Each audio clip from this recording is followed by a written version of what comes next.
Okay. Hi, everyone. Good evening. Thanks for coming out tonight in the hot, hot weather, but you made the trek to your computer and you were here. So thanks for being with us. Tonight is a first part in a series of what is going on in synagogue, which is an important question that many people have asked throughout the ages. Why are we asking this question now? And we can thank Lois Tompkins. Lois Tompkins, we can thank her.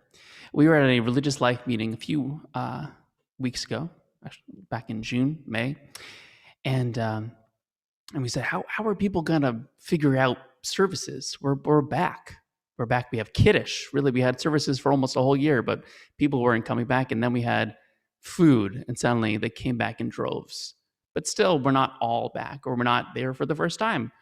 Or when we've gone, we said, what is going on? And we said that way before a pandemic. And maybe we used to go to synagogue and we're a little out of practice, we'll say, with what's going on in the service, especially on Saturday morning. And so those things combined made sense to maybe do something about that.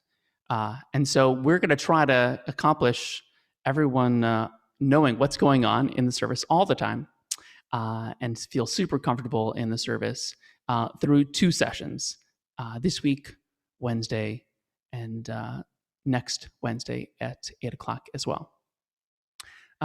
So I kid about that in that we're hopefully just trying to touch the surface on some of the things that come up, things that I've noticed that I think people do but don't understand the why. And that's regardless of whether or not you grew up in synagogue or you are new to the Jewish faith, there are things that we do, but we don't always know why we do them. Why are we standing? Oh, because everyone else is standing. Why are we sitting? Because everyone else is sitting. And that is a great way to learn the actual action of sitting and standing and bowing and all the choreography, but we never learn the why. And so we're going to explore that a little bit today. In the chat, and this is what you get for coming on Zoom tonight, towards at a break point, I'll say, I'm going to put in a Google Doc link that has a lot of the things that we are going to be discussing in a little more detail, because these are topics that we're going to, again, gloss over. But if you have further questions, there's definitely some books, some articles, and other materials that might help guide your learning. The second part of what's going to happen in the chat is that tonight, for the most part, is sort of an introduction to a number of things about synagogue life, about the service, about the siddur, and if you have other questions that come up through our conversation, feel free to add those into the chat. Let me make sure chat is enabled. Chat is enabled, so you can use that as a. And even if we don't answer them tonight, I will get that saved, and we will turn on original sound. There you go. And I will see those, and we'll try to answer some of those questions next week as well. So that being said, we're going to jump right in. I'm going to move this over here and move this over here. I have two screens. I'm not actually in the Jacksonville Jewish Center, for anyone who wanted to know. But actually, there are two versions of me. Right behind me, you'll see the sanctuary, and there's me moving some Torahs. Very tiny me, but I'm there. So I wanted to open up with a conversation about what I would call the three S's. The three S's. The synagogue itself, the siddur, meaning the prayer book that we use, and I don't even remember what the third one was, and the sanctuary, more specifically within the synagogue. We'll go with that. So we're gonna do a little bit of history, because I think what I've found is that if you understand the history and the flow of time, we better understand why we do the things that we do. Some things have been repurposed. Some language of the siddur, of the prayer book, has been changed over the years. to make things more applicable to modern society. But many things that remain in the service, the structure itself there, that was the third S, the structure of the siddur of the service. Many things have changed and many things have not. So we're going to explore that a little bit. All right, you guys ready for liftoff? Fantastic. So we go back in time. Join me for a brief history for just a moment. The world that Judaism began, Judaism as a religion, not even we're talking about the Israelites of Egypt, but we're talking about Judaism in the land of Israel, was very centralized around Jerusalem and very specifically the Holy Temple. And so at the time that the first temple was destroyed in 586 BCE, before Common Era, we were sacrificial worship people. And our focus was on a specific location. And the way that everyone worshipped in the ancient world was sacrificing animals, making an offering to a higher being. And those people who did that for us, for the most part, were the high priests, the Kohanim in the temple. When the temple's destroyed by the Babylonians, there's what's called the Babylonian Exile. People move away. So imagine, if you will, again, thinking about how history affects time, the Jews now are in Babylonia. They still yearn, they want Jerusalem, but they don't have it. They don't have the temple to pray in the way that they had been. And so already, starting right after the first destruction of the first temple, we start having this idea of a synagogue, of another place, an alternative place of worship. And that develops over time so that when, years later, when the second temple is destroyed in 70 CE, Common Era, we already have, it's not like suddenly there were synagogues that had to exist out of nowhere. They had already been sprouting up across the land of Israel and in Babylonia, where there was still a strong Jewish presence throughout those 700 years of time. Okay, that's where we're going to go for history of where we've come. And now we have the synagogue. We have a place of worship, and we understand that there's two modes of thought. The first is we have to create a new system of prayer that's not sacrifice, because we're moving away from that. We don't have the temple. But at the same time, we still desire, we have this yearning that, for those who've ever joined my foundations class when I teach about Jerusalem, that we always want this Jerusalem, whether it's a spiritual Jerusalem or a physical return to the land of Israel. And so even though we create new prayers throughout time, we still include prayers that would have been said in the temple. And so we'll see that a little bit when we get to the later part of our Saturday morning service. So because of time, we're going to focus our energies on Saturday morning, but a lot of this history affects the services that we see throughout the rest of the week as well. So we are now in the second century, and we have a rabbi. Okay, we have a lot of rabbis who, again, are our new spiritual leaders, our teachers. Rabbi, Rav means teacher. And we have Rabbi Gamliel the second, very important to say that he is the number 2. And he is the Nasi, literally the president of the Sanhedrin, the rabbinic court. And this is where we have, for those who know these documents, the Mishnah, and later the Talmud. We have these rabbinic conversations talking about, well, how do we live in modern society of 200 CE? And the first question that they ask is, when can we say the Shema?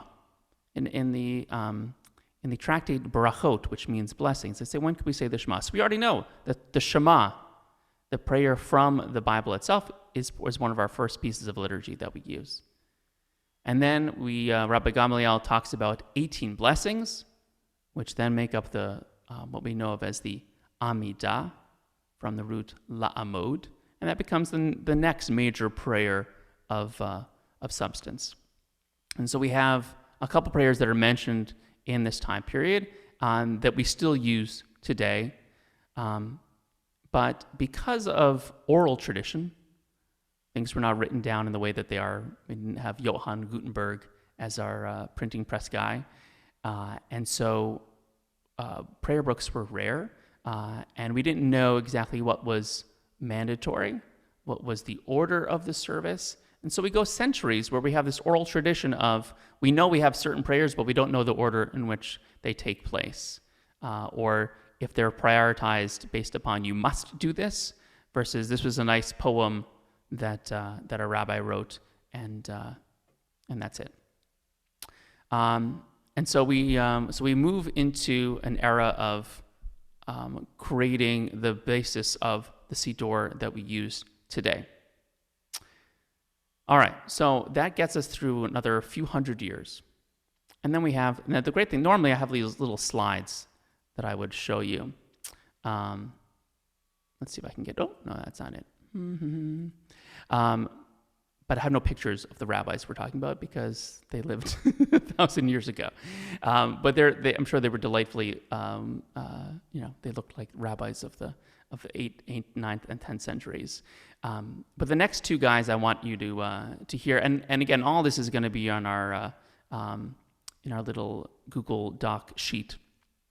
But there are two other rabbis that I want to point out, and there's actually a great graph that I'm going to share with you, which shows how the different siddurim, siddur, which means like seder, which means order, came about. So prior to these two gentlemen, we didn't have really a siddur. We had prayers that we said were important, but we didn't have a prayer book. And so finally, in the golden age of Jewish Spain, in the early Middle Ages, we have Rav Amram, A-M-R-A-M, who was head of the Babylonian Academy at Sura, and he created a guide for the Shaliach Tzibor. Shaliach Tzibor is a word for the emissary, the person who is asked upon the community to lead the service. Shaliach is an emissary, Tzibor is the community. So he made a guide for a Shaliach Tzibor, which is great. That's a siddur for the prayer leader. What was the problem? There was no prayer book for the common person. And what's really important over these 1,000 years of prayer development is that we had gone away from sacrificial worship, which was a kohen, a priest, a high priest, and we brought it to the people. We wrote our own prayers. This was something that was very impactful, and so suddenly we have people who are part of the prayer experience. The prayers themselves, we prayed 3 times a day. We pray in the morning, the shacharit service, which is the morning. Shachar is morning.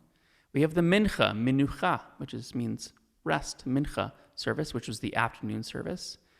And then we had the ma'ariv service. The ma'ariv service meaning the evening service. So even though we didn't have the order within the services yet, we had those 3 services. And the 3 services, not surprisingly, they paralleled the 2 sacrifices of the temple times. There was a morning sacrifice and there was an afternoon sacrifice. And even on Shabbat, there was a 3rd sacrifice called the Musaf sacrifice. And today we have the Musaf service. So all our services were paralleling the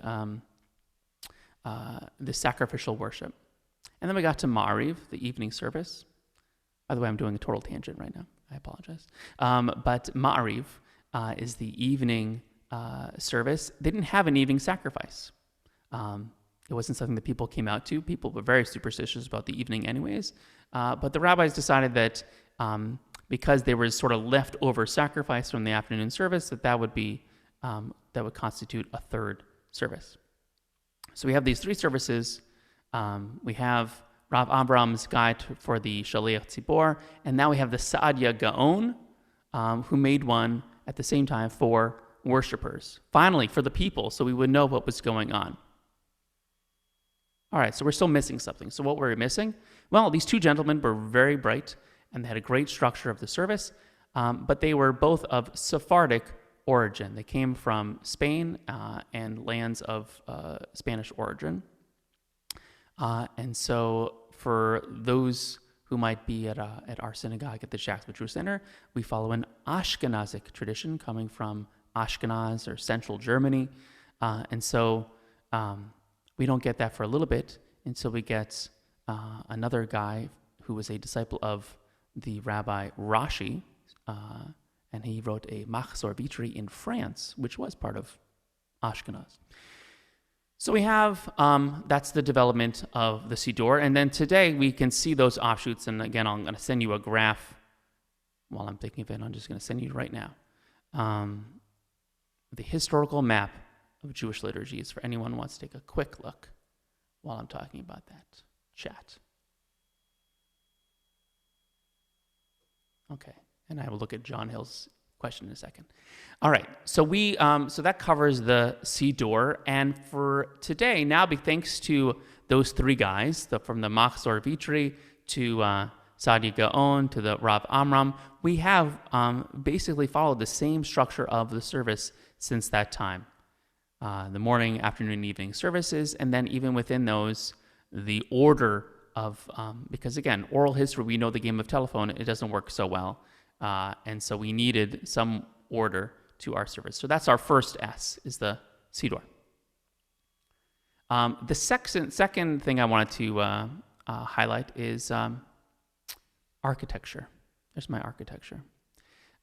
Is what does the synagogue look like? Because that also plays a role in some of the choreography, some of the other questions that people have had over the years. And so sometimes you might go to synagogue like this, sort of like the one I was showing you behind me. They're sort of curved, but this looks a little different. We see, I wish I had a little pointer, but you would see in the middle of my, let's make it a little bigger. Whoa, look at that. Amazing. You see that there's a reading table in the middle. Towards the back of the photo, you see an ark, the Aron Kodesh, where we keep our Torahs, and we have the reading table in the middle where we would lead the service, and everyone goes around. Right? So not everyone's facing the same direction, but the main focus of even though there's this sort of round view of the sanctuary, there is a focus towards one direction. In this case, east. We always face towards Jerusalem. Remember, I talked about the power of Jerusalem in our prayers, that wherever you are, you face whatever the closest direction. So if you were in Turkey, for example, you would probably face southwest, if I'm not mistaken, depending on where you are in Turkey. And if you were in Babylonia, you would face west. Here in the United States, we face east towards Jerusalem. This happens in our synagogues. When we are buried, we face the direction towards Jerusalem as well. So there's, again, different customs of facing eastward, even if you're in a round space like this. All right, so here's an older styled synagogue. And we have two levels. We have a lower level and an upper level. The lower level was more traditionally where the men sat, and the upper level was where the ladies sat. And to this day, we have in Orthodox settings, you have either a mechitza, a separation between men and women on the same floor, or in this case, you would have, again, a balcony section. But even through all this elaborate architecture, you still have, you see a reading table in the middle, and then towards the front, you have the Aron Kodesh. This is this is not a picture of mine, but this is a synagogue called in Vansut. I don't know why there's a lag in the video. There we go. And Vansut is in Poland. And once again, you have in the middle of the sanctuary, you would have this place where you would read from the Torah, where you lead the service. There are no chairs, right? What's interesting is, again, if you're in a small community, 100 years ago, you weren't necessarily having pews where you sat. what's also you can't really see from the photo necessarily, but on the walls you have most of the major prayers. So if you go to places throughout the rest of the world, you'll find older synagogues that have the prayers written on the walls. So again, another thing that we don't have to deal with because we have our prayer book in bulk.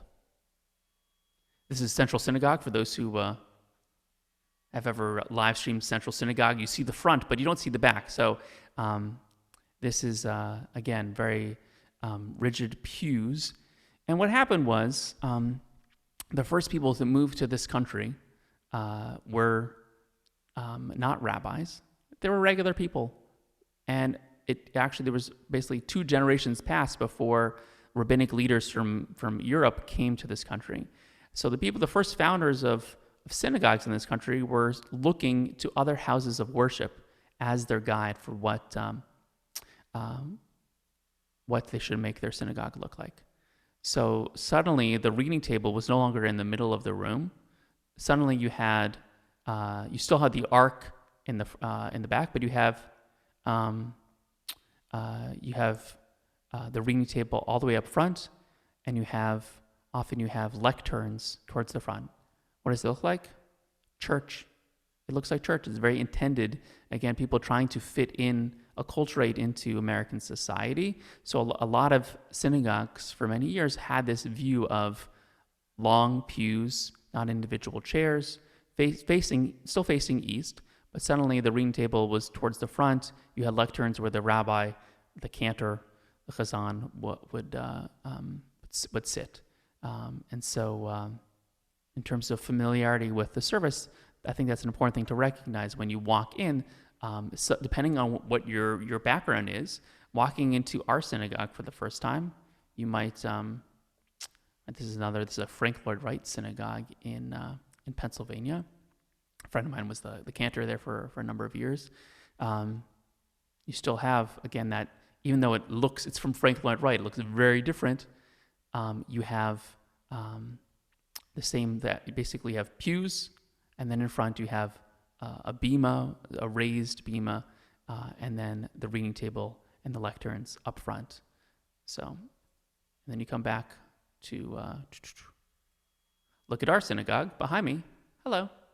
And we still, at its core, it still has this idea of a raised bima towards the ark and everyone else. So it does actually follow a church model in its origin. So depending on if you've never been to the Jacksonville Jewish Center, things might look very familiar or not.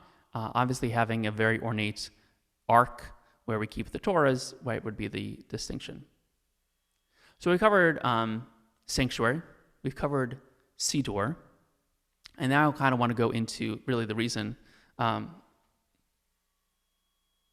Is that why there are stained glass with stained? Yes. So a few questions while I'm thinking of it. So are there synagogues with stained glass? So of course there's the beautification of synagogues, however that might be. So stained glass would definitely be one, and we can see that style throughout parts of Europe. Again, I think it's all these places are supposed to be beautified. If I was teaching this class to younger people, there might be some young people here. I don't know. I'm not trying to judge anyone's age here. Damn it, we're recording. Okay, so in other classes that I've taught to different demographics, I've talked about, how would you watch when explaining a synagogue? How would you watch a sporting event or a movie? You could watch a movie at home. Like, for example, I did spend $29.99 to watch the Black Widow Marvel movie on Disney Plus the other day. I could have spent $10 to go to the movie theater, but I still am afraid to go to movie theaters. So, but the movie theater experience is a little different, right? And a sporting event, I can watch it on my nice television, or I can be there and feel that energy around. So yes, we can do something as individuals, but to do those kinds of experiences together really can be powerful. And so having a space communally to come together, that's really important in Judaism. And then, of course, to beautify with our, not only where I've seen some beautiful architecture when it comes to the Aron Kodesh, the Ark, but also, depending on where you are, the way that natural light comes in. So I love, it just didn't work the way that we designed the synagogue. I'm not trying to judge there, but if you would go to Ahavat Chesed, the temple, they have natural light in their sanctuary. Beth Shalom used to have natural light in their sanctuary, but we have a little bit of natural light. But I've seen some beautiful stained glass and other things to beautify the space. And also, just to clarify, difference between Chazan and Cantor. Chazan was so in ancient times, the rabbis were teachers. They weren't necessarily the focus of the synagogue service itself. The Chazan actually was the person who ran the service for the most part. And then over time, they figured out that the Cantor was a position in the church, again, copying what was going on here. Cantor was like a minister of music, and so it became a lot easier for people to say Cantor versus Chazan. So that's why we have that. All right, so we get into, and then one more thing, I guess, about from John. Why does the JGC Center have the reading table situated where the reader does not face the congregation? So for the prayer leader, and that's again, if you ask Rabbi Lubiner and I to talk about our redesign one day, to have the reading table down amongst the people, we would still face the ark for prayer, and then face the congregation for the reading of the Torah. So that's why we have two sides of the, and actually one of my synagogues that I grew up at had a table that basically turned around, and ours is, at least you can make it work on both ends. But for for reading, public reading of the Torah, there's this idea that when we read the Torah, we're reenacting it, and we're doing it in a very public way, that we face the congregation. Whereas when we're praying, even as the prayer leader, we're praying towards like a holier place. Not that God is everywhere, but there's the idea that where the Torahs are in the ark is definitely a holy place that we want to pay attention to. So that's why we kind of rotate as the prayer leader. So we're going to go into, let's see, what else we have here. Okay, now we're going to go into the structure. So as I mentioned earlier, we talked about the Shema in the Talmud. We talked about the Amidah in the Talmud. And so those get their way into the service. And so you might not be able to see this so well, hopefully. Here we go. I'll make this a little bigger as I go. All right. There we go. Okay. All right. So this is the structure for every morning service. We're going to focus in on Saturday morning, but it's an important thing to recognize that structurally, Saturday morning is very much like every other day of the week, except it's not. So what's different on Saturday morning?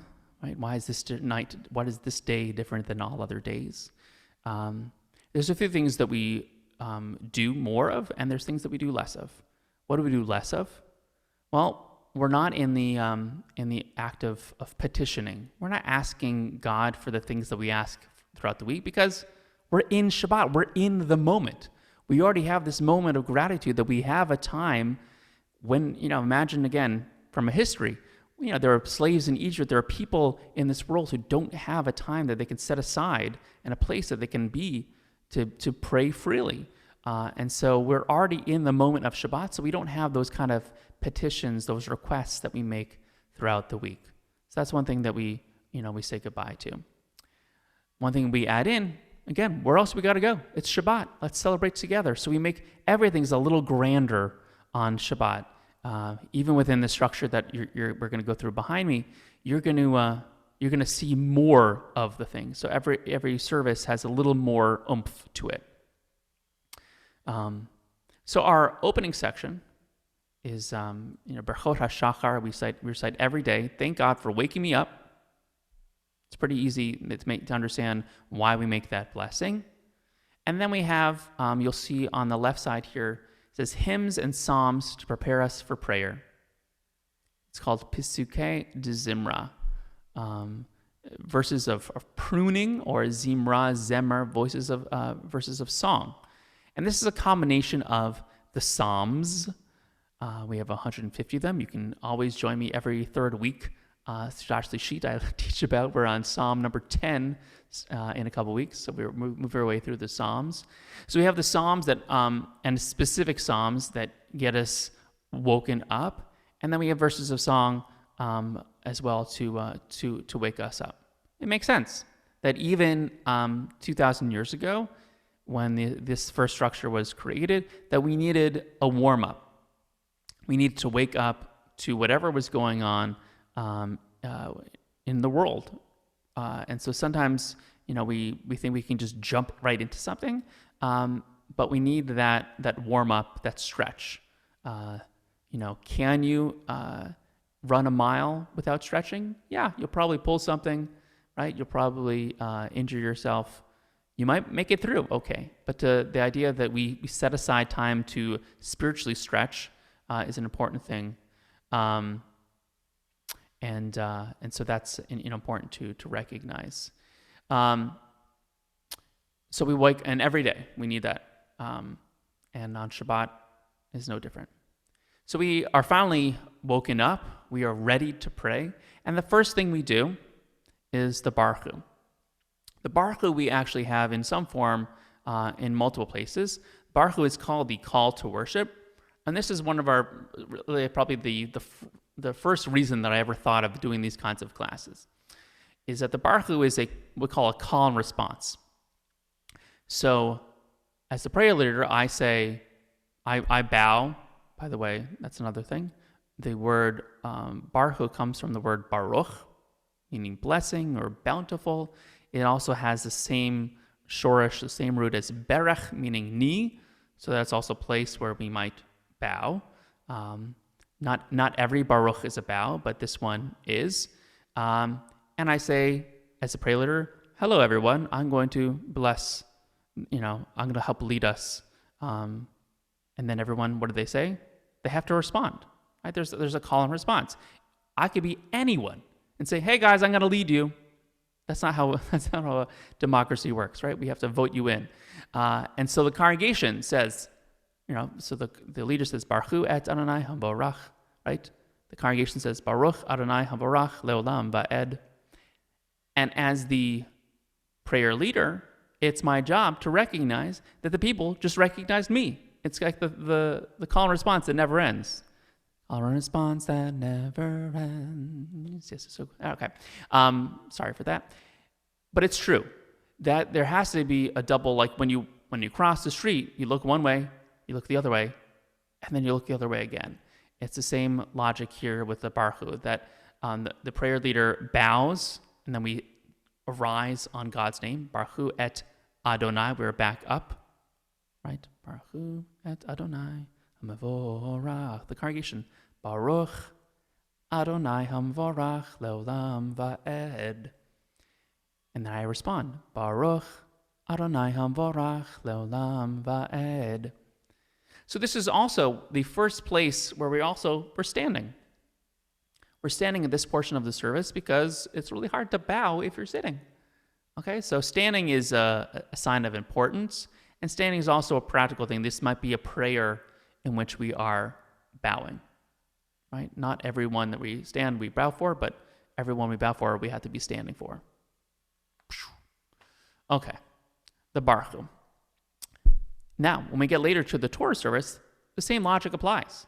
The people who are up there having an aliyah, this is also another area of what is going up on that reading table. There's a bunch of random people, and there's Torah, and something's happening. That whoever is up there for an aliyah is representing the community. So they say something, the community says, great, you can represent us. And then the person responds, well, thank you, I will represent you. And they can continue on with their blessing. So that's why it's always important to recognize there's a reason for repeating lines or having this call and response. So we have below Baruch, it says first bracha before the Shema. We have this idea of light, of creation, that we again recognize creation every day, not just on Shabbat. And we have this idea of Ahava Rabbah, one of those prayers that was written right after the Amidah, almost 2,000 years ago, the Ahava Rabbah prayer, leading into the Shema, because we do the Shema with Ahava, with love. One thing we're also doing choreography-wise, because that's sort of, we'll get that in as we go through the service, is a Talit. The talis was a shawl that people used to wear as their regular garment that had 4 fringes, and over time it became something that was only the outer talis was worn, or talit, was only worn for services. But there are still people today who wear what's called a talit katan, a talis underneath their garment, and there were 4 fringes, and we would take those 4 fringes because the world is flat. Sorry, John Hill. The world is flat according to the ancient world. And so we take these 4 corners of the world, and again, thinking about this diasporic people who are not in Israel, and we think about bringing us all together somehow spiritually in preparation for our main, what's our main one line? And if they had a one-liner, it's the Shema. Hear, O Israel, the Lord our God, the Lord is one.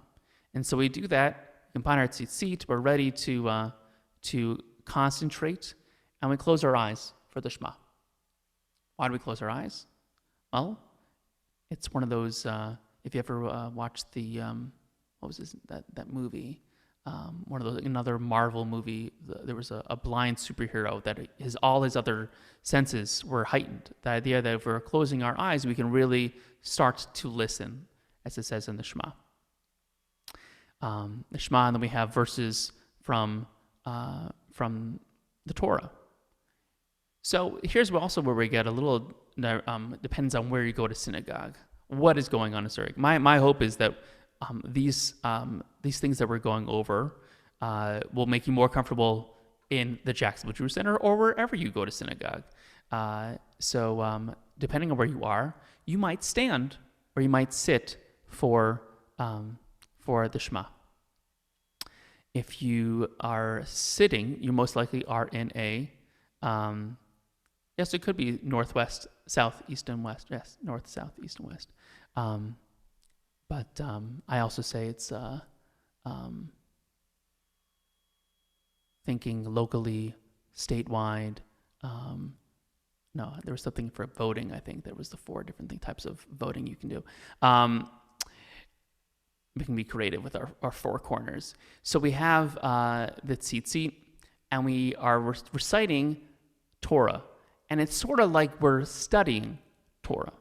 And whenever you study in ancient times, you're not, and even today, you're not studying standing up, you're studying sitting down. So it's not out of a disrespect for a very important prayer, but rather because it's something that we're studying, we're even asked to study many times a day. So this is sort of thinking about the Shema in a different way, not just praying the Shema, but studying it and thinking about how it might mean something different for us each and every day. So for the Shema, if you were in more traditional synagogues, you would be sitting down. In many Reform synagogues, you stand up for the Shema. For the reason I just said, it's an important prayer. So again, it's just sort of a interpretation for how you might take that prayer. Then we have a moment of redemption, Ga'al Yisrael, leading into the Amidah, also known as, it says, Shemona Esrei. There are, depending on how you count, 18 or 19 blessings. And these are, during the course of the week, that run the gamut of, again, requests, petitions, and the Amidah itself, we say, it's a very long prayer, but it's a very personal prayer. So there's always this idea that you're supposed to add in your own personal prayers. And we say that every single time. You know, as always, you can add in your own personal prayers in addition to the words found in the siddur. That's not just a one-liner, that's actually an intention of the Amidah. The Amidah, again, thinking about where we are, we just came out of the study of the Shema, And even though we had the preliminary service to wake us up, and we were supposed to be woken up because we did the Brachot, and we're really woken up because we did the Shema, we still want to make sure that we create a space for ourselves to pray, and to have that, even to have that singular individual moment, and make sure we have the right intention. One of the ways we do that is this is another choreography. We take 3 steps forward, 3 steps backward, and 3 steps forward. And for me, I've always thought of this as, re-entering a space. Then when you take 3 steps, wherever you are, again, your mind might be wandering, but that by taking 3 steps out of wherever you are, you take 3 steps forward, once again, like re-entered into a different mindset. And so that's, and there's different rabbinic interpretations as to why we have those 3, 3 steps back. But I also think of it as, there are many versions of God. One of them is God is sovereign as king. And when you're going to meet someone, you want to make sure you're in the right mindset. So we take 3 steps back, and then we take 3 steps forward, and we get ready to bow. And our bowing, again, the important thing is to recognize that we don't bow, we don't put our head down on God's name. That's an important thing to recognize. And then you'll see how that works in a lot of different prayers.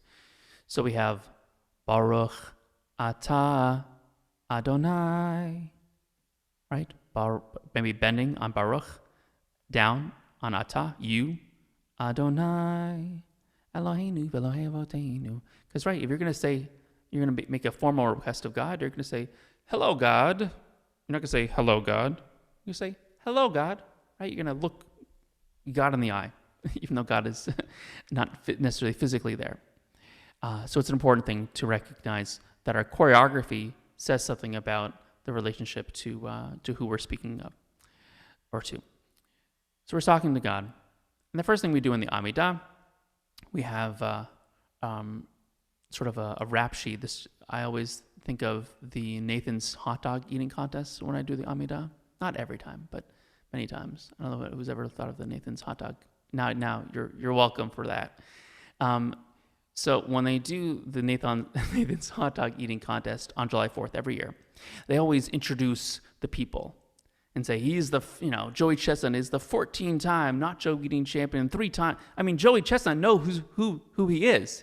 He's a very good competitive eater, but it's still good to hear that when you hear all those accolades.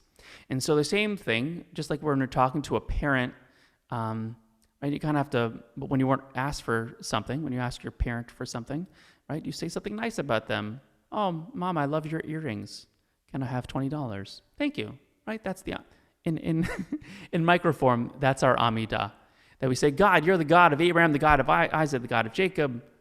You are, you've done amazing things. God knows what God has done. But for us to reiterate gets us personally in the mindset saying, I understand the weight of what God is able to do. And then I make my ask. On Shabbat, see what's over here. There we go. Okay, so here's the Amidah. And we have, as I said, on this left side, it says Avot, Gevurot, and Kedusha. We always have those 3 parts whenever we do an Amidah in any of these services you see on the left. Weekdays, Friday night, Shabbat holidays, fast days, and Rosh Hashanah. But what's interesting is the middle section. So we have the Avot and Gevurot, where we talk about how great God is. Then we have what's called the Kedusha, from the word kadosh, meaning holy. So far we've had some bowing, like on the Brachot we talked about. We talked about the 3 steps back, 3 steps forward. That's another major choreography? I don't know, that's not even a word. Step of the Amidah. And then we have the Kedusha. And the Kedusha reminds us of another part of choreography, which is to keep our feet together. Why do we keep our feet together? Well, again, you could say the part of it is the formality of the Amidah, just as we're welcoming and saying hello to this God as sovereign. But the Kedusha itself also references the angels And there's a reference in from the prophet Ezekiel that talks about how the angels had sort of 1 foot. So we are like angels. We're trying to create that sense of holiness in this time and in this space every time we do the Kedusha. So this applies to any of the services, not just Saturday morning. We have people who put their feet together. This also means that if you put your feet together, that you're not moving around. So you will often find when you go to synagogue that there are people who will not talk during the Amidah. There are people who do talk. There are people who do move. I'm just saying this is what we should be doing, right? But to have people focus in on their Amidah and their feet together, other than the beginning and the ending of the Amidah, that's an important thing that you might see in services. Then it says on my little chart next to me, it says middle Brachot. And during the week, we have, as I said, we have petitions, lots of petitions asking for things. And then here, all we're saying is, we're just happy to celebrate Shabbat. So we have a couple paragraphs saying how wonderful Shabbat is. We remember, we have the paragraph Vishamru, talking about how, the creation and resting on the 7th day. And the Musaf Amidah, the additional Amidah we have on Saturday morning, we have other prayers talking about sacrifice. Because remember I said before, people wanted to keep that in. You never know what tomorrow might bring. And then we have the ending of the Brachot. We have Avodah, which is Avodah, which is a beautiful word in Hebrew. Avodah means a lot of things. It means, here it says worship. La'avod means to work. Avodah can mean service, like service to one's community. Eved is slave, so that goes a little extreme.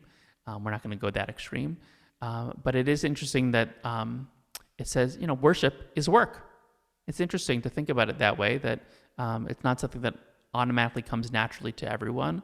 But it's when we were coming up with this idea of what would the service look like in a post-sacrificial world, Avodah that's where service came in. We should be doing acts of gimilut chasadim, acts of loving kindness. We should be studying Torah. Torah is our central book. No matter where we are in the world, Torah is going to be a big part. And then we have Avodah, service, worship, whatever that might look like. So we have Avodah, we have Hodaya from the word Todah, right, giving thanks.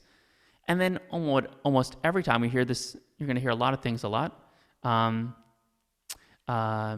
is Shalom, a prayer for peace. The line we say at the end of the Amidah, Oseh Shalom Bimromav, we have when we say the end of Grace of Meals, we have Oseh Shalom. When we have the end of any of the Kaddishes, which is we're going to talk about in a second, we have Oseh Shalom, because if there's one prayer that combines all our prayers, it's this idea of Shalom, meaning peace, from the same root as Shalem, wholeness. That's the world we want. We want to live in a whole world, a world where everyone can feel the peace.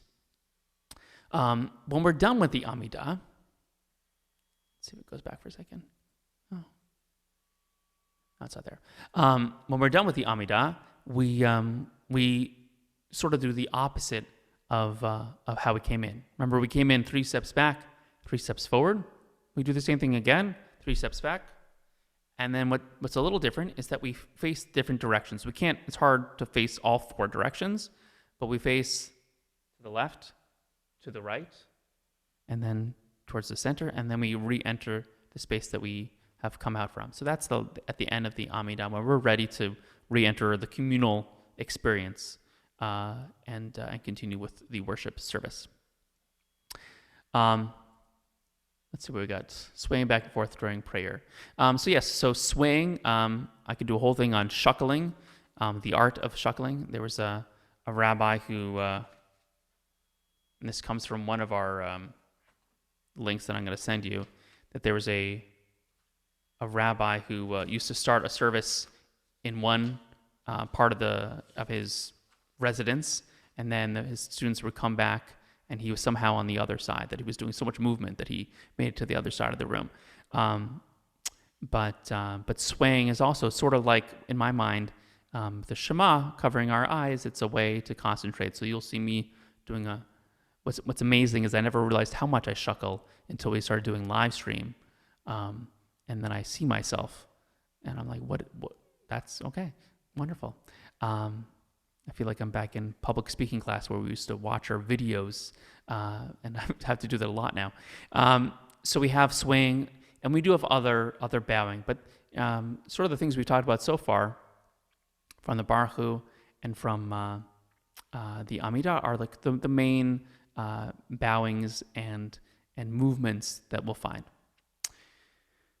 Then we're going to do one more section of the structure, and then we'll probably get through some things next week.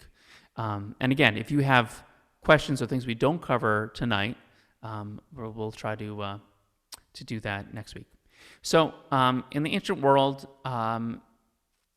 they read Torah on market days. This idea that Torah is like water, and so you can't go more than 3 days without water. And so Mondays and Thursdays they read from the Torah. They read a somewhat similar Torah cycle to how we did it because God wanted to keep those teachings alive, and that's also why we think of this. That when someone asks about what directions do you face the congregation for the public reading. It's sort of like that, what they used to do on Mondays and Thursdays. And over the course of 3 years, they would read the whole cycle of the Torah. And so this idea that when we take out the Torah, everything is bigger on Shabbat morning. So the Torah service itself has the structure of the Torah service that you would find on a weekday, but everything's, again, a little bigger. We add in some what are called piyutim, poems, by different rabbis through the Middle Ages that now are part of our core structure. And then we start quoting things. Okay, so when we start, here's an important distinction. When we quote things, we don't always do the same actions that we did when we're using them in their context. So what I mean by that is, the Shema we had earlier when we covered our eyes. The Shema we have during the Torah service, we're referencing that Shema. We're not actually studying it in the same sense because our focus is not on the Shema, it's on the Torah. We're not going to cover our eyes when the Torah is right in front of us. And so we don't do that. And even later, we have another reference to the Shema, and we don't cover our eyes for that either because it's again referencing, saying, remember how that time we said the Shema? So we're not actually focusing our energy there. So we recite the Shema. We say another doxology, which is like a sort of a generic blessing. Baruch Shem Kavod, that God's kinship will live forever. And then we go amongst the people. Not yet, because we're in COVID. It's still kind of COVID times. Normally we would go. I've been processing around the reading table for the last year and a half. But we'll go amongst the people, and this is also my theory as to why people show up late to services, is they understood that we rush to read Torah. We rush to read Torah. So we take the Torah from the Ark, and then we have to make sure that there's not a big crowd, that when we go around with the Torah, we can go really quickly and come back right back up to read from the Torah. So that's why a lot of people don't show up so early, because they know they're not supposed to have a big crowd so early for the Torah service. And then, of course, at the end of the Torah service, when we go around, we don't want to put the Torah away. Right? We're sad to see it go, and so that's why more people show up by then, because they know that we're supposed to, lengthen that procession. That's sort of a joke, but maybe it's the rule. I don't know. We have things in our service, side note, that exist because people used to be late to services. It's not a modern thing. There are things where, like, if someone missed the Kedusha that we talked about earlier, we can do it later in the service. So someone must have missed the Kedusha. So, and we have similar things like that. So when we're reading the Torah, and traditions have changed throughout the years in terms of how many people came up for the Torah. The person who had the Torah reading also had the Aliyah. Now we've changed that. But people, again, going back to how we hoped that one day we would return to the Beit HaMikdash, the Holy Temple, we still have people who can trace their lineage to a Kohen or to a Levite. And so those people have the first few Aliyot, and then we have people who have the rest. We have 7 aliyot, 7 cycle of the week, 7 being Shabbat, right? So that we read more aliyot on Shabbat than any other holiday. Yom Kippur is the second. We read 6 on that, 5 on Rosh Hashanah, 4 on Rosh Chodesh, 3 on a regular Shabbat, right? So everything's, as I said, everything's bigger on Shabbat. And we read through each cycle, and we really want to make the Torah come alive. That's why we have the special melody that you hear for the Torah. Then we have the Haftarah, which does not have the same root. It's not Haftarah, like half of the Torah. It's Haftarah. It comes from the same root as maftir. So the person who has the aliyah, the blessings, that's called maftir, they get to read from the Haftarah. The Haftarah is taken from the prophets. That was a later addition into our cycle. So we were reading Torah well before we were reading from the prophets. And in general, prophets are not appreciated until after they're long dead, right? They said, you guys better behave or else the temple will be destroyed. People say, whatever, we can do what we want. And then the temple was destroyed. And they say, oh, we probably should have listened to that person. And so we have a few of those prophets in our history. And so one way that you ensure that we know what they're hearkening their warning is to hear their stories. And if we don't have it in the cycle of our reading, then we're not going to get it at all. And so it's always important that we see that all the ancient texts of Judaism, if we find them important, they make their way into our services. The Torah was so important that that's made it into 4 different services throughout the week. We talked about the Psalms as an answer for whenever we are in duress or whenever we need that energy. Again, depending what psalm you're talking about, if the Psalms aren't there, then we don't know about those beautiful Psalms. The same thing can be said about the Haftarot that tell the stories of the prophets. So it's important to recognize that's why they're there. Is there a reason why we? Right. So okay, here we go. Hopefully I answered the Shema and why we cover our eyes, but not for the second one, because it literally, again, it's a reference. Reason why we bow left first. Haftarah is literally like the person who has Haftarah is the person who has the maftir, which is the additional aliyah. And why we bow left first? I don't know. I'm a lefty, so but Jewish tradition doesn't like lefties, so that's probably not the reason why. So we have the Haftarah, and then also and this is also an important distinction about. Okay, the Ark has been opened, the Torahs are out, we're reliving these stories of the Torah and now the Haftarah as well. It's a very holy time. Not to say that the other times aren't holy when we're doing preliminary service, but that's something that you can, you're still waking up. You could even do that there are parts you can do on your own until we get to the Brachot. The Brachot is the first point that you need a minyan. So those are holy parts of the service, but the Torah service is that's the apex. That's why people come to learn from the Torah. That's why the sermon in Hebrew is called the Devar Torah, a word of Torah, and so everything happens when the Torah is out. We have in our tradition words of blessing called a mi sheberach, he who or they who or whoever is blessed, and so we have mi sheberach for traditionally for anyone who has an aliyah to the Torah, they get a special mi sheberach. If you recovered from an illness or survived a harrowing ordeal or came back from a long journey, you recite this prayer called Gomel. It's called benching Gomel. You would do that during the Torah service. We ask for prayers for healing during the Torah service. Before the Torah is put back, we have prayer for Israel, prayer for our country, prayer for peace. Right? It makes sense that if we're going to add in those kinds of things, they're added in at the apex of the service, and so even though some of those things are newer additions, they still found a home in the middle of the Torah service.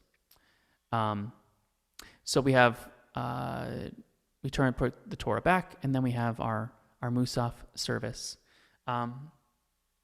What's interesting too in that.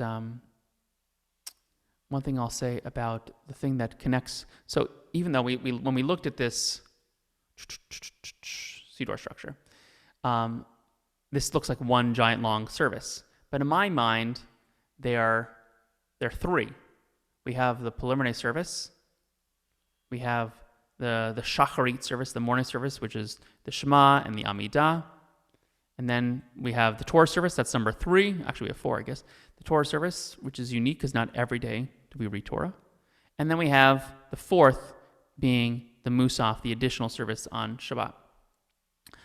In between these services, you'll notice that there's this thing called Kaddish, which does come from the same root as Kiddush, but we do not drink anything during the Kaddish.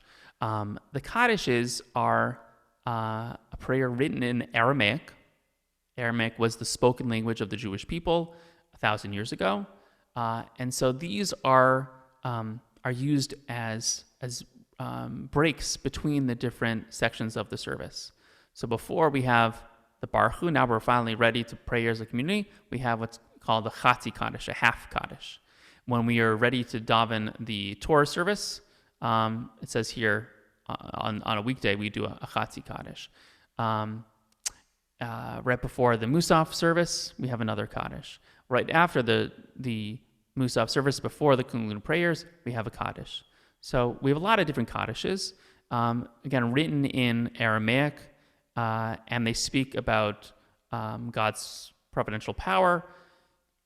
And the last line, especially of Kaddish Shalom, is Oseh Shalom that we've mentioned earlier. Often when people think of the word Kaddish, they think we're referring specifically to the mourner's Kaddish, Kaddish Hatom, which was a play off of the original Kaddish was actually a burial Kaddish that people used to recite at someone's burial at graveside, and then because people were studying in their someone's memory, and that over time that turned into a mourner's Kaddish. So what's interesting musically is that a lot of these Kaddishes are a Vorspeich. They are a preview of the music to come. So whatever we hear for the Chatzi Kaddish would be the melody that we're going to hear for the next part of the service. So if I want to, if my melody for the Baruch Hu for Shabbat is Baruch Hu et Adonai Hamevorach da da da da da da da da da da, then my Chatzi Kaddish right before it would be Yitgadal ve'ikadash shemei Rabbah. So they always mimic. So even though we kind of rush through them, sometimes the Kaddishes are an important thing to see. Like, well, why we have so many? Because it tells us that we're done with one section and we're ready to move on to the next. So we have the Musaf service, which talks about, again, sacrificial worship. Some of the wording has changed in our liturgy to reflect that was something that used to happen, not something that we hope will happen, because I'm not ready to return to sacrificial worship. I don't know about you. And then we have our concluding prayers. Our most famous concluding prayer is Aleinu. Aleinu was a prayer that they used on the high holidays, the holiest days of the year. It was called the Great Aleinu, and people would fully prostrate. There was no halfway back up. They would fully go down to the ground. Va'anachnu korim umishtachavim, which literally means to bow towards God. Umodim lifnei melech, before the king. That's when we would rise up, lifnei melech, before the king. It was so popular, they said, well, we don't want it just once a year. We want it every Shabbat. Not just every Shabbat, but every service. So we got the Aleinu into every service. We don't you'll never see me fully prostrate except for the high holidays, but we still have that remnant with a little bow. And then we've added in that moment for mourner's Kaddish and concluding prayers. A note on choreography, because we, again, occasionally come to choreography. 2 things for the Kaddishes. Oseh Shalom, we do that same movement just like we did at the concluding of the Amidah, 3 steps back, left, right, center. Some people actually do right, left, center, and then forward again. So that is another choreography moment in the Kaddish. And then mourner's Kaddish itself. There are different traditions that have existed throughout the centuries. It used to be that, if remember I showed you that synagogue in Von Suit in Poland, there's no chairs. Everyone's standing for the whole service, right? So for Kaddish, mourner's Kaddish, there's definitely a tradition of people just standing, everyone's standing, not just the mourners. If you go to more, what's interesting, if you go to both Reform and Orthodox settings, that's where that tradition still exists most. And then but in conservative synagogues, you might see more people be sitting down. There's a logic to both, right? That's sometimes the mourner doesn't want to be outed as the mourner, and so there's a collective comfort of seeing everyone else around you, and not being pointed out. On the other hand, if you want people to be able to console and comfort, then to have people standing who then people can be identified, and someone can offer their comforting hug or words. That's the other advantage of not having everyone stand. So there's pluses and minuses. I know for me, and even my sister as well, when we went to visited parts of Eastern Europe, and we're thinking about people who might not have someone to say mourner's Kaddish for them, especially those victims of the Holocaust, that we started standing, not just for the people who were in the room, but also those who don't have someone to say Kaddish for them. And there's always going to be someone who doesn't have someone to say Kaddish for them. So there's, again, different traditions. When you look around, just because someone's standing does not mean that they necessarily are in a period of mourning, but it could. What about going up on your feet? So there's another part of, thank you for, that's actually the one thing I missed on the Kedusha. So we are, in the Kedusha, we are like angels, as I mentioned. We have our feet together. The other thing is that we also try to ascend to the heavens in the Amidah, and specifically in the Kedusha. When we have the words Kadosh, Kadosh, Kadosh, we say it 3 times. There's different varying traditions of this, but some people go up 3 times, meaning that they go up, down, up, down, up, down. I've seen other traditions where people will go up, not fully down, then a little higher, then a little higher, again, ascending sort of towards the heavens. And so we see that a little bit towards the end when we have the end of the Amidah. We do 3 steps back, left, right, center. We make 3 steps forward, and then you'll see people hop. Again, sort of a reference to that Kadosh moment. Again, thinking about wherever we have been, we enter the Amidah, but now when we've left the Amidah, we want to remember what we just did there. And one of the key components is remembering that we are sort of that holy vessel, like the angels, that we have the opportunity to be partners with God and to do some of the things that we talked about in the Amidah. Those are sometimes within our own grasp, our own power. So I think, wow, I covered a lot of things today. I think if anyone wants to, any last questions, we can do another maybe 5 minutes here.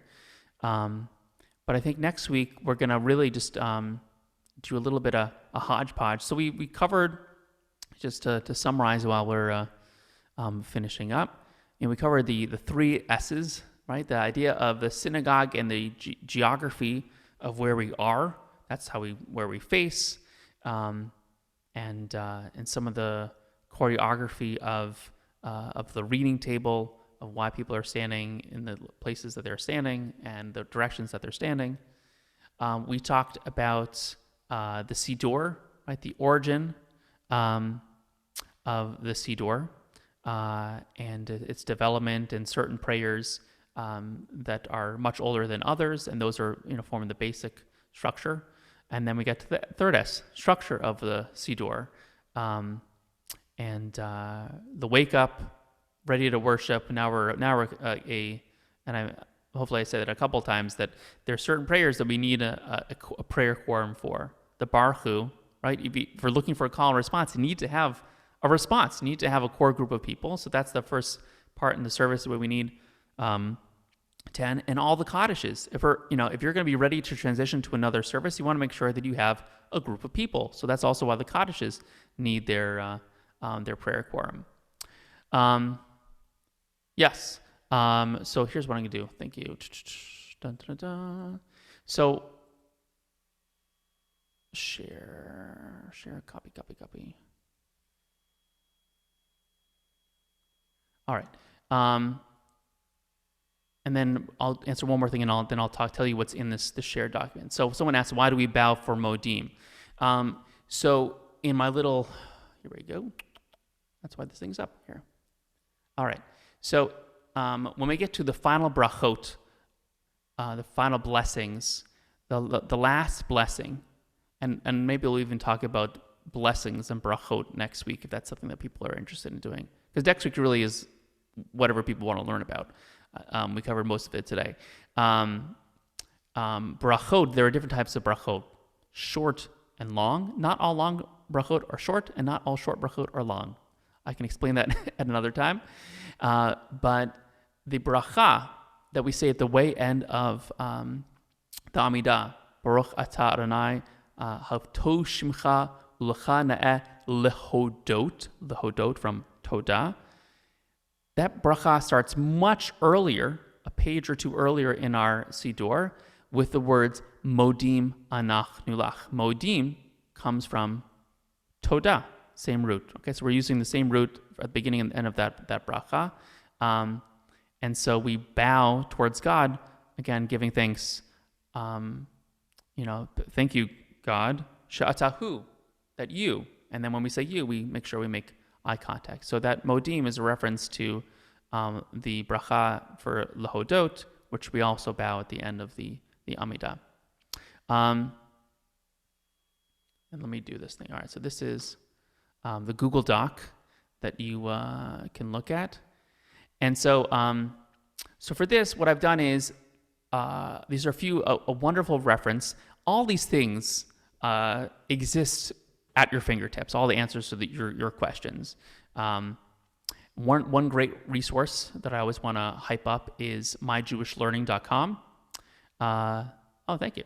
Myjewishlearning.com is a great resource for info on really anything in Jewish life, holidays, Torah readings, insights for people of all ages. And so one of those references is to physical movement in Jewish prayer, and also, again, a basic structure of Shabbat liturgy. The case in point, Shabbat, everything's bigger. There are some things we don't ask for, right? We don't also, if I didn't say this already, we wear a talis and a kippah on Shabbat. We don't wear phylacteries, the tefillin, because, again, we don't need that reminder. We're in Shabbat. What I've also done is a history of the siddur, which is there's a cool map that I sent earlier in the chat from Open Siddur, which sort of you can see where the different siddurim originated, and then how they've kind of moved into modern day siddurim, and then also a couple references. Other things that I've put in there: Shema Kolenu, a transliteration booklet. For those who have ever read it, there's a blue section at the beginning which actually explains a lot of these things. So not to say that you shouldn't be following along in the siddur on the exact page that we're in all the time, but if you're not, for whatever reason, you could also read Shema Kolenu, the opening section, and it outlines a lot of the major points we've talked about tonight. So you have a PDF of that in our Google Doc. Our Sim Shalom PDF. If you ever said, well, I don't have a siddur at home with me, you can definitely buy one from the gift shop. And in the interim, if you want to take a look at that in the next couple of days as we approach next week's class, then you can talk about something you found in the siddur. And then one plug for a book. If for people who really like liturgy, Jewish Liturgy, A Comprehensive History by Ismar Elbogen, which goes into a lot of that, and so I gave a little link there as well. So hopefully these are good resources that you will find helpful. And the good thing is about all these websites, Open Siddur, Sefaria is a great website for some Jewish text, My Jewish Learning, that you can go off on different tangents. So thank you guys for coming. I'm going to stop our recording. All right.